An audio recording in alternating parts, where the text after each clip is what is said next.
My granddaughter was crying, not the ordinary tears of a tired 6-year-old at the end of a long party. She was pressed against the wall of the Hargrove estate's grand dining room, her right arm clutched in Margaret Hargrove's manicured hand, shaking. I could see the white pressure marks where those fingers dug in. My son stepped forward. "Mom, let her go. You're hurting her." Margaret released Callie and turned to face Ryan with an expression I had seen exactly once before in my life, on a man who had done things I will not describe in polite company. Absolute certainty that the rules did not apply to him. She raised one finger and pressed it against my son's chest, pushing him back a step. "Don't you dare speak to me that way in my home. You are a guest here. A guest I tolerate for my daughter's sake." She looked at him the way you look at something you've stepped in. "You don't belong in this family. You never did." Sophie, my daughter-in-law, stood 6 feet away. She did not move. She had learned not to move. Ryan's brother-in-law, Brad, lounged against the doorframe with a glass of bourbon. He laughed. Actually, laughed. "She's right, man. You married up and you've never figured out what to do with that." My son's face went through something painful and private. He looked at his daughter, still crying softly against the wall, and then at his wife, and then at the floor. I set my coffee cup down on the sideboard very carefully. The china was Wedgwood. Margaret had mentioned that 3 times since I arrived. "Excuse me," I said. "I need some air." I walked through the French doors onto the Hargrove's back terrace. 12,000 square feet of Tennessee limestone and landscape architecture. I found a quiet corner near the rose garden, pulled out my phone, and scrolled to a contact I had not called in 4 years. He picked up on the second ring. "Tom Brennan," he said, and I could hear the smile in it. "I was wondering when you'd surface." "Phil," I said, "I need a favor. I need to explain something about myself before I go further, because it matters to what comes next. I grew up in Cookeville, Tennessee. My father drove a delivery truck. My mother cleaned houses. We were not poor by the standards of the county, but we were not comfortable either. I worked my way through the University of Tennessee on a partial academic scholarship and part-time jobs, graduated with a degree in criminal justice, and joined the FBI at 24 years old. I worked for the Bureau for 33 years.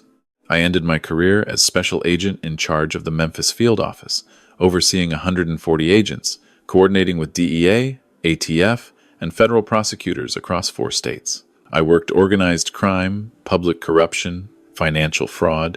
I put senators in prison. I dismantled a drug trafficking organization that had operated for 19 years. I testified before Congress twice. When I retired at 58, I moved to a small house in Maryville, outside Knoxville. 3 bedrooms, a good porch, a yard where I could grow tomatoes. My wife, Carol, had passed from ovarian cancer 2 years before my retirement, and the house was more space than I needed, but it felt closer to where we had been happy together. My son Ryan asked me once, when he was in college, what exactly I did at the FBI. I told him I worked cases involving financial crimes and organized corruption. That was true. I simply did not elaborate on the scope of it. After I retired, I wanted less scope. I wanted to be Ryan's dad. I wanted to be Callie's grandfather. I wanted to be the man who showed up with the wrong kind of birthday cake and stayed too long and had strong opinions about baseball. I had spent 33 years being Tom Brennan, special agent in charge. I wanted to spend the rest of my time being just Tom. That decision had consequences I did not fully anticipate. When Ryan married Sophie Hargrove 3 years ago, her family looked at me and saw a retired government worker from a small Tennessee town. Margaret Hargrove, Sophie's mother, made her assessment within the first 10 minutes of meeting me at the rehearsal dinner. She never revised it. The Hargrove name in Nashville carries a particular weight. Margaret's late husband, Gerald Hargrove, had built Hargrove Development Group from a small residential contractor into one of the dominant commercial real estate firms in the Mid-South. When he died of a heart attack 8 years ago, Margaret assumed control, with her son Brad as the public face. The company was worth somewhere north of $80 million, and Margaret managed it with the same philosophy she applied to everything else in her life, which was that money conferred not just comfort but correctness. She was right because she was wealthy. She was right about Sophie's life, Sophie's choices, and Sophie's marriage. She had opposed the marriage to my son from the beginning. Ryan taught history at a public high school in Nashville. He coached the junior varsity baseball team. He drove a 6-year-old Subaru and rented an apartment in East Nashville while they saved for a house. Margaret had described this situation to her country club friends. Sophie later told me, as my daughter's unfortunate circumstances. In the 2 years since Callie was born, I had watched my son diminish. He is a confident man, or had been. He is patient and kind and genuinely good at the rare things where those qualities matter. But consistent, daily exposure to Margaret Hargrove's particular brand of dismissal had worn something away from him. He apologized too often now. He qualified his opinions. He had the posture of a man who had learned to take up less space. Sophie was not cruel to him. She loved my son. But she had been managed by her mother for 34 years, and that conditioning ran deeper than marriage. Callie's birthday party was held at the Hargrove estate because Margaret had offered to host it, and Sophie, who knew what it cost to refuse her mother's offers, had accepted. It was supposed to be a party for a 6-year-old. It had become a Hargrove family production, catered, photographed, attended by people Callie had never met, themed around a children's television show that Margaret approved of, and Callie tolerated politely. My granddaughter had wanted a dinosaur party. I had heard her ask for this 3 times over the past 2 months, earnest and specific in the way that 6-year-olds are specific. She wanted a cake shaped like a T-Rex. She wanted plastic dinosaur figures in the goodie bags. She wanted everyone to wear the foam dinosaur hats her preschool teacher had told her about. There were no dinosaurs anywhere on the Hargrove property. There was, however, a professionally constructed fairy garden installation, a string quartet playing in the corner of the main room, and a 5-tier cake decorated with edible gold leaf that cost more than Ryan's monthly car payment. Margaret had mentioned the cost of the cake once, which was restraint by her standards. I had arrived at 11, an hour before the guests. Ryan had answered the door. He looked the way he always looked at these events, braced, like a man walking into weather. Dad. He hugged me, and I held on a second longer than usual because I could feel it in his shoulders. "How are you doing?" I asked. "Fine," he said, which meant he was not. Margaret appeared behind him in the foyer. She wore a cream suit that probably cost more than my monthly mortgage payment. She greeted me with the particular warmth she reserved for people she had already classified. "Thomas, we're so glad you could make the drive." She said it in a way that implied the drive was the most noteworthy thing about my presence. "Wouldn't miss Callie's birthday," I said. "Of course not." She was already looking past me toward the catering crew repositioning something in the garden. The morning was a catalog of small diminishments. Margaret overrode every preference Ryan expressed about the party schedule. When he suggested letting Callie open gifts in the order she chose, Margaret explained with patient condescension how gift-opening sequencing affected the energy of a gathering. When he tried to set up a small dinosaur figure he had brought from home on the gift table as a nod to Callie's actual wish, Margaret moved it to a shelf in the hallway without comment. When he laughed too loudly at something one of the guests said, Brad materialized at his elbow to make a quiet remark about reading the room. Sophie navigated the day with the careful efficiency of someone diffusing something.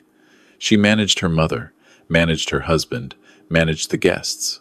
She was excellent at all of it, and it was visibly costing her. Callie was the only honest thing in the room. She ran when she wanted to run, talked to the guests who interested her, and ignored the ones who didn't, and found the corner of the garden where 2 actual toads had taken up residence near the decorative pond, and spent 20 minutes in joyful communion with them before Margaret redirected her. She came and found me mid-afternoon, when the adult conversation had grown dense enough to drive a 6-year-old toward the nearest sympathetic face. "Grandpa Tom," she said, climbing onto the chair beside me with the confidence of someone who has never been told she requires an invitation. "Do you know that toads can live for 40 years? "I did not know that," I said.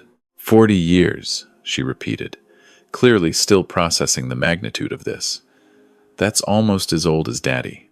Don't tell your daddy that." She giggled. She had Ryan's laugh. "Can we look at them again after cake?" "We absolutely can," I said. She leaned against my arm.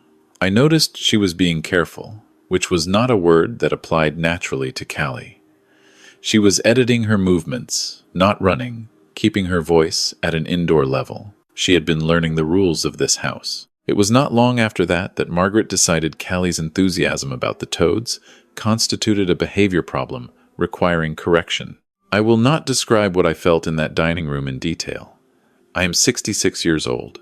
I have been in rooms where people died. I have listened to recordings of things I will not repeat.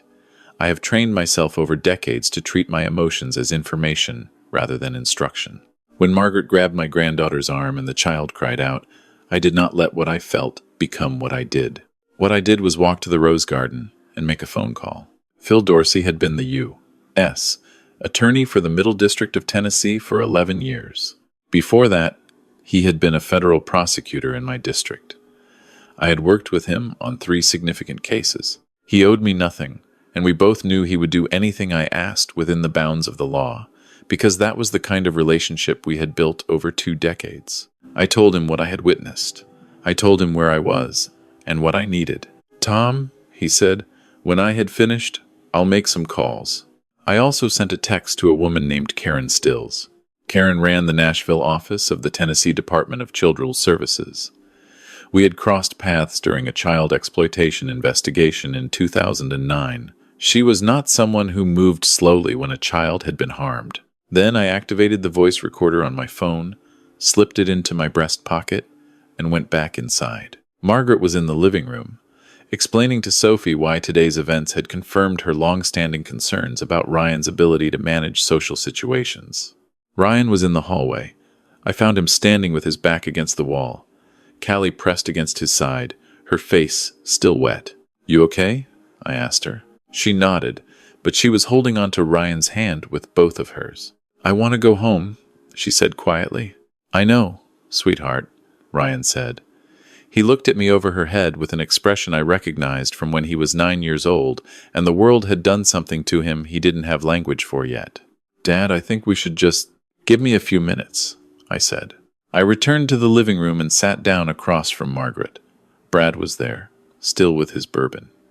Sophie stood near the window, not quite in any conversation. I poured myself more coffee from the tray on the side table.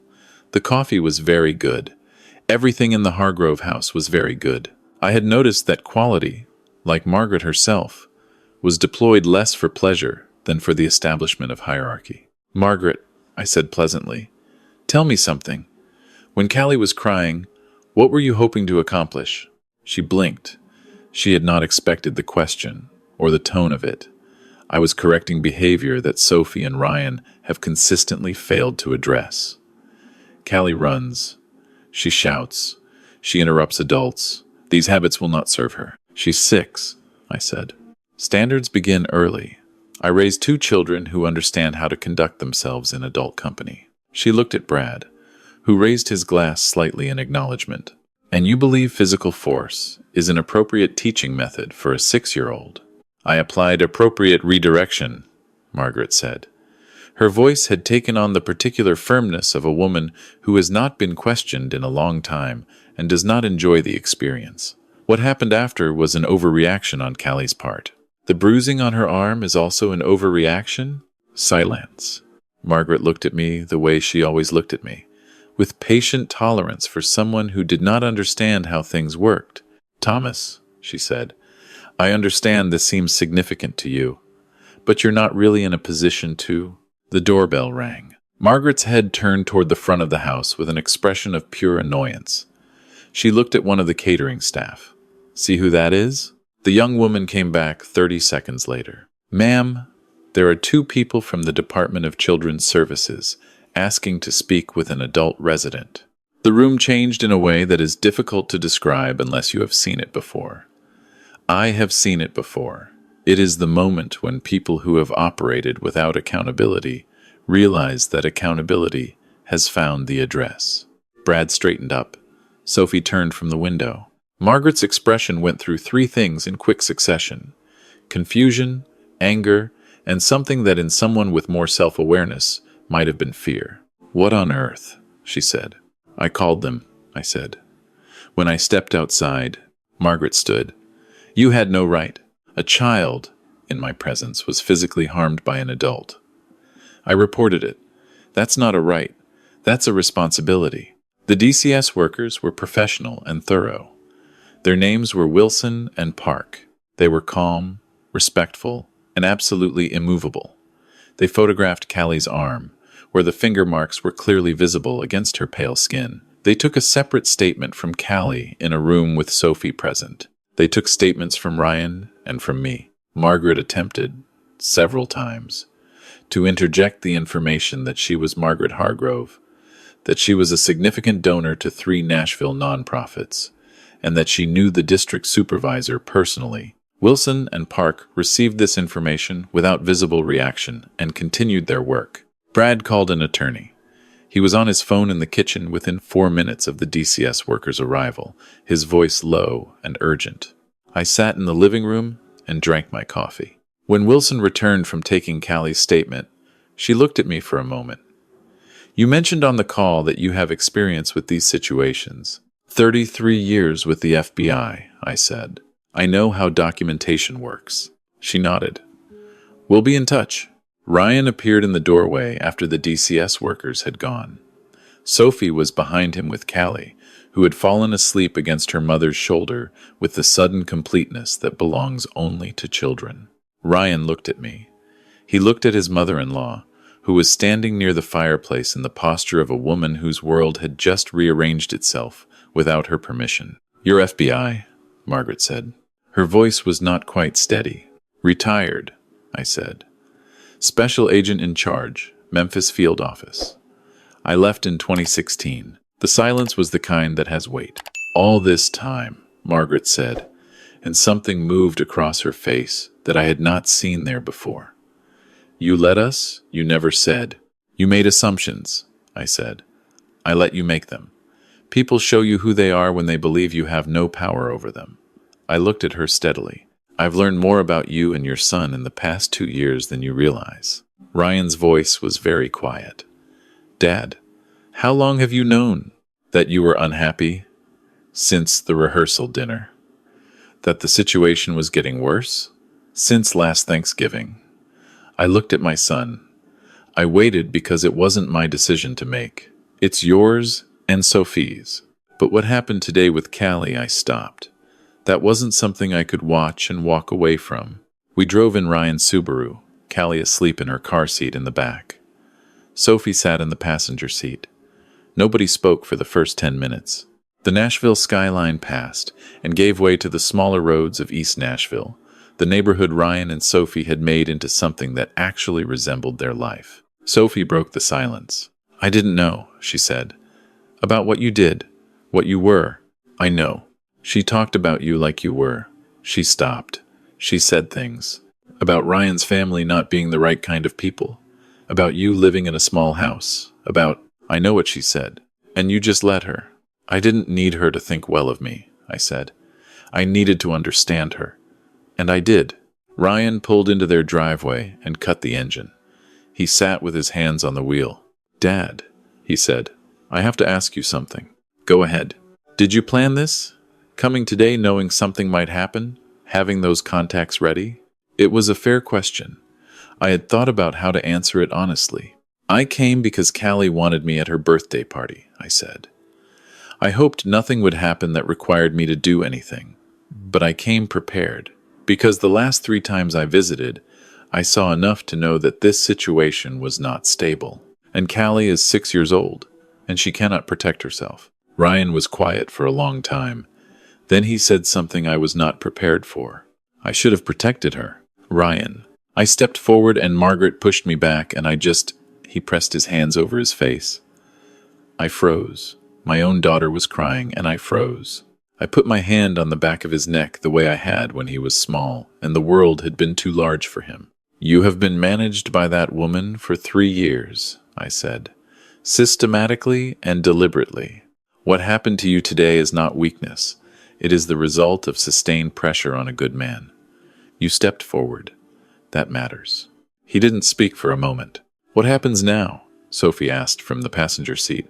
That depends on what you want, I said. What happened over the following weeks and months was methodical. Karen Stills, followed up the initial DCS visit with a formal investigation.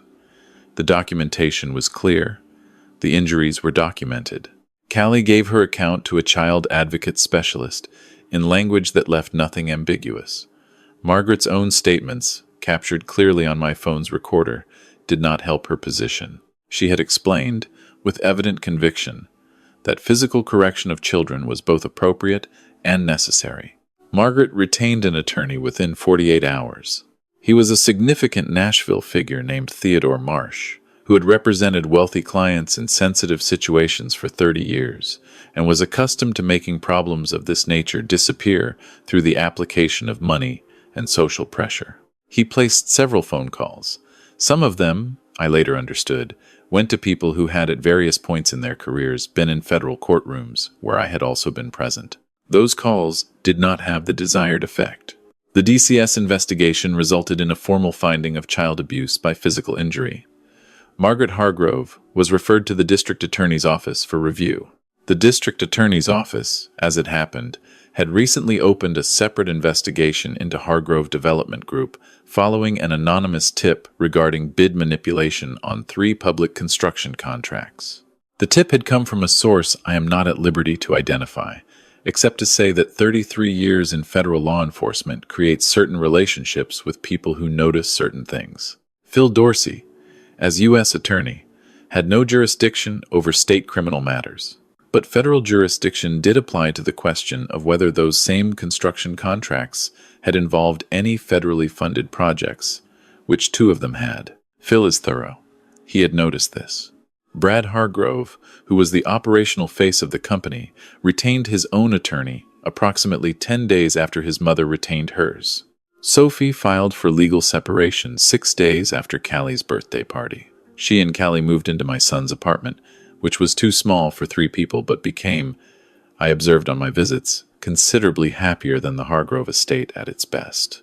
Her attorney was a woman named Diane Cole, who specialized in family law and had the demeanor of someone who had seen every variation of this situation and found none of them acceptable. Diane filed for a protective order keeping Margaret and Brad away from Sophie and Callie while the DCS investigation was ongoing. It was granted within 48 hours. I received a call from Phil 3 weeks after the birthday party. "Tom," he said, "your instincts were right. The bid manipulation goes back 7 years. We're looking at fraud, conspiracy, potential RICO implications if the pattern holds. Brad Hargrove is the primary subject, but Margaret's signature is on enough of the relevant documents that she has significant exposure." "I see," I said. "The child abuse referral to the DA is proceeding separately. The state doesn't need us for that." "No," I said. "They don't. I did not cause the Hargroves legal difficulties. The bid manipulation had existed before my call to Phil. The financial irregularities had existed before I walked onto that terrace. I had done nothing except ensure that existing violations received the attention they warranted from people whose job it was to address them. This is a distinction that matters to me. I spent 33 years doing things a certain way, with attention to procedure and evidence and proper authority. I did not fabricate anything. I did not use my position to create problems that did not exist. I simply stopped pretending the problems were not there." Margaret Hargrove was charged by the state with child abuse causing bodily harm, a Class D felony under Tennessee law. Her attorney argued for diversion based on her community standing and lack of prior record. The district attorney's office, perhaps informed by the parallel federal investigation into her business, was not feeling especially accommodating. She was convicted 6 months after Callie's birthday party. The judge sentenced her to 2 years of supervised probation, mandatory family violence counseling, and a permanent notation on the state's child abuse registry. Her contractor's license was suspended pending the outcome of the federal investigation into the bid manipulation. Brad entered a cooperation agreement with the federal prosecutor's office. In exchange for a reduced sentence on the fraud charges, he provided documentation of 7 years of bid manipulation involving 11 public contracts across 3 counties. He was sentenced to 18 months in federal prison and ordered to pay substantial restitution. Hargrove Development Group, without its primary operators and facing the financial penalties of the federal case, was forced into dissolution. The company Margaret's late husband had built over 3 decades was gone by the following spring. I did not feel satisfaction about this. I want to be precise about that. I felt something quieter, which was the recognition that consequence had arrived where it was overdue.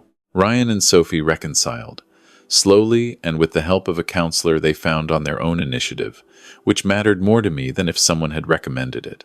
It was not a dramatic reconciliation. It was the careful reconstruction of a marriage that had been placed under pressure it was not designed to bear. Sophie, separated from her mother's management for the first time in her adult life, was different. Not a different person. A more complete version of the person she had always been. She was funny, I discovered. She had opinions about things and expressed them without apology. She disagreed with Ryan sometimes and did not collapse when he disagreed back. She called me one afternoon, about 2 months after the birthday party, and asked if she could come by on her own. She drove to Maryville and sat on my porch while I made coffee. And when I brought it out, she looked at me for a long moment before she spoke. "I need to tell you something," she said. "All right, I knew something was wrong. For a long time. With how my mother treated Ryan, with how she treated me. She held the mug in both hands. I told myself it was just her personality, that it wasn't really harmful, just difficult. Because if I admitted it was harmful, I would have had to do something about it. Yes, I said. I should have done something about it before you had to. Sophie, please let me finish." She looked at the yard, at the tomato plants along the fence that were finally starting to produce something worth picking. She grabbed Callie's arm. She hurt her, and I stood there. Her voice stayed level, but it cost her. I stood there the same way Ryan stood there, because we had both learned to stand there. "What are you telling me?" I asked. "I'm telling you I'm sorry that my family hurt your son. I'm telling you that I understand if it takes time to trust me again. And I'm telling you that I'm working on not standing there anymore." She looked at me directly. "Callie deserves a mother who doesn't stand there." I thought about the right thing to say, and then I said it. "She already has one," I said. "You've been standing up since the day after the party. I've been watching." She looked away. I saw her blink several times. "Ryan told me something," she said, after a moment. "He said you spent 33 years working cases, but you never talked about it. Never used it to make yourself seem more important than you were. He said the first time he had any idea of the scope of it was when you introduced yourself to those DCS workers." "That's roughly accurate," I said. "Why? Why did you could have said something. From the beginning, made my mother understand who she was dealing with." I thought about how to explain this honestly. "Because I retired from being that person," I said. "I spent 33 years as the special agent in charge. I was done with that. I wanted to be Ryan's father. I wanted to be Callie's grandfather. Those are the things that matter to me now." I drank my coffee, and I had nothing to prove to your mother. I knew what I had done with my life. I didn't need her to know it. Sophie was quiet for a while. "She underestimated you completely," she finally said. "She measured worth in job titles and square footage," I said. "People who do that will always underestimate certain kinds of people, and you just let her." "I watched," I said. "Watching is something I am very good at." I let her believe she understood the situation, and I paid attention to who she actually was. That's not a strategy. It's just patience. Sophie drove back to Nashville that afternoon, and I sat on the porch for a long time afterward, watching the late summer light move across the yard. Ryan and Sophie bought a house in early spring, a 3-bedroom craftsman in East Nashville, not far from the apartment. It needed work. Ryan called me the first weekend, and I drove up, and we spent 2 days doing things with our hands in companionable quiet, which is one of the better kinds of father-son communication. Callie got the dinosaur bedroom she had wanted. She and Ryan painted it together, deep green with hand-painted dinosaur silhouettes that Ryan stenciled from a book he ordered. On the shelf above her bed, she had 3 things. A framed photo of her and Sophie at the park, a plastic T-Rex Ryan had given her at the birthday party before everything happened, and a small framed print that said there is always more to discover. I had written that for her, on a card inside a children's book about paleontologists. She had asked to have it framed.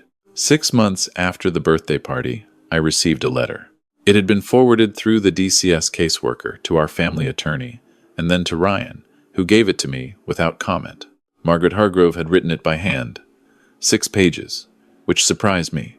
The handwriting was precise and consistent. The handwriting of a woman who had learned to write beautifully, because beautiful handwriting was the kind of thing that mattered in the world she had occupied.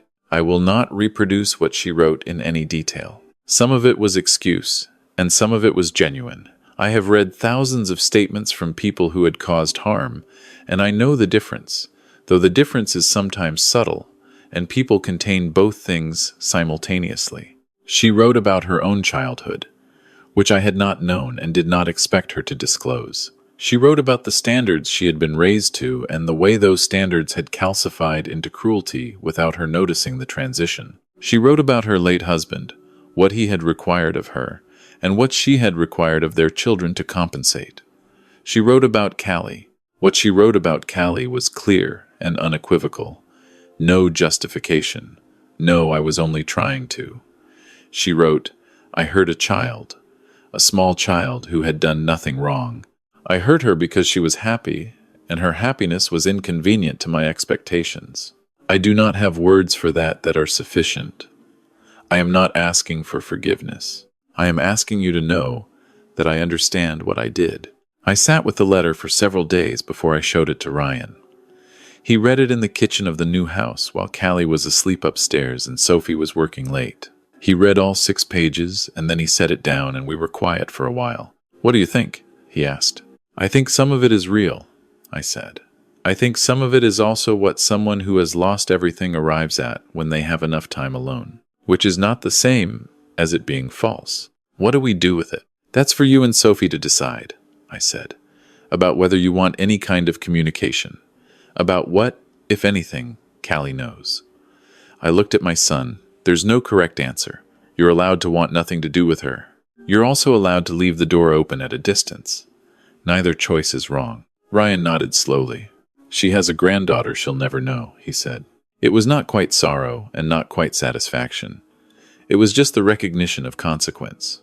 Yes, I said. Margaret, I learned through the DCS caseworker, who shared what she was permitted to share, had begun volunteering with a family services organization in Nashville. Not a leadership role. A direct service role.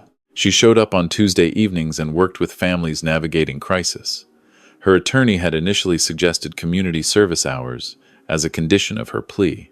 The hours required had been completed. She was still showing up. I do not know what to make of this. I am 66 years old, and I have spent a career learning that people are capable of worse than you expect, and occasionally better than you would predict, and that the two facts coexist without resolution. Brad served 14 months before being released on parole. He moved to Atlanta. Ryan told me Sophie had received 2 texts from him, both brief, both something in the direction of apology.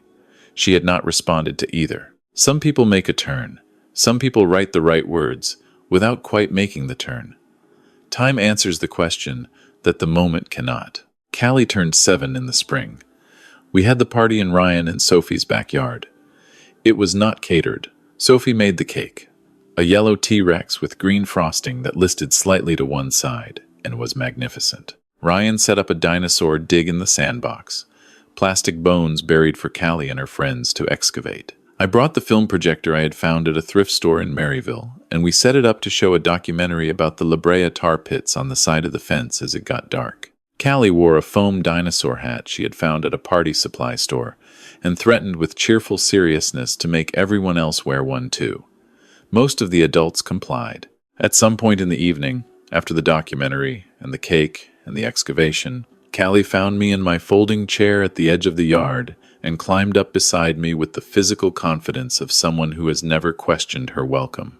"Grandpa Tom," she said. "Yes. Did you know that some dinosaurs had feathers?" "I had heard something about that," I said. "They were like birds," she said, "but also like dinosaurs, both at the same time." She considered this. "I like that." "Why?" "Because it means you can be 2 things." She looked at me with the particular seriousness of someone who has arrived at a conclusion through genuine thought, Like how your grandpa Tom, but also you used to be the FBI. Ryan had explained things to her in age-appropriate terms. She had received the information about my career with the matter-of-fact acceptance that children bring to facts that fit comfortably into their picture of a person they already love. "That's exactly right," I said. "Were you a good FBI?" "I tried to be." She leaned against my arm. "I think you were," she said, with the finality of a verdict delivered. Then she was off the chair and running toward the dinosaur dig, where someone had discovered a buried pterodactyl and required her immediate expert consultation. Ryan appeared behind me and set a beer on the armrest of my chair. He sat down in the empty chair beside me. We watched Callie direct the excavation with the authority of a field archaeologist for a while without talking. "She's going to be something," Ryan said. "She already is," I said. He turned to look at me. "Dad, I want to say something." "All right." I spent a long time, more than 2 years, feeling like I wasn't enough. Like I hadn't earned my place in that family. Like the fact that I drove an old car and taught school instead of running a company meant I had less of a right to opinions. To Callie, to Sophie. He looked at the yard, and you let them think you were nobody. You never corrected them, never defended yourself. And then when it mattered, when Callie needed it, he stopped. One phone call. You made one phone call and it was over. "It wasn't one phone call," I said. "It was 33 years of learning the right people and understanding how systems work. The phone call was just the moment when it was necessary. You know what I mean?" "I do." He was quiet for a moment. "I want to be that kind of man. The kind who doesn't need people to see it. Who just knows." "You're closer than you think," I said. "You stepped forward when Margaret grabbed Callie. You got in between them. That was not nothing." She pushed me right back. "You stepped forward," I repeated. "That's what Callie will remember. Not that you were pushed, that you moved toward her." He didn't say anything for a while. "Thank you," he finally said, "for what you did, for how you did it." I put my hand on his shoulder. "You're my son," I said. "There's nothing to thank me for." The backyard was warm and full of children's noise, and the stars were coming out one by one over East Nashville. Sophie was laughing at something near the fence. Callie had taken charge of the projector somehow and was trying to rewind the documentary to the segment about the tar pits. Ryan got up to help her before she caused a mechanical incident. I sat in my folding chair and watched my family. I have been asked, since that birthday party and everything that followed, whether I regret letting it go on as long as it did, whether I should have acted sooner, whether there was a point where I could have intervened before Callie was hurt. I think about this question. It is the right question to ask, and I do not have a clean answer to it. What I know is that I waited because it was not my decision. It was Ryan's marriage and Sophie's family and their life to manage. I offered myself as a presence. I paid attention. I stayed close enough to matter. But the choice to act, truly act, had to be theirs. And it was, in the end, when Sophie filed for separation. She did that. When Ryan moved his family out of that house, he did that. The phone calls I made on the day of the birthday party were a response to a specific harm that required immediate response. Everything else was Ryan and Sophie rebuilding their own lives. I have learned, in 66 years, that the work of protecting people is mostly patient presence and rarely dramatic intervention. The dramatic moments are necessary when they come, but they are not the main body of the work.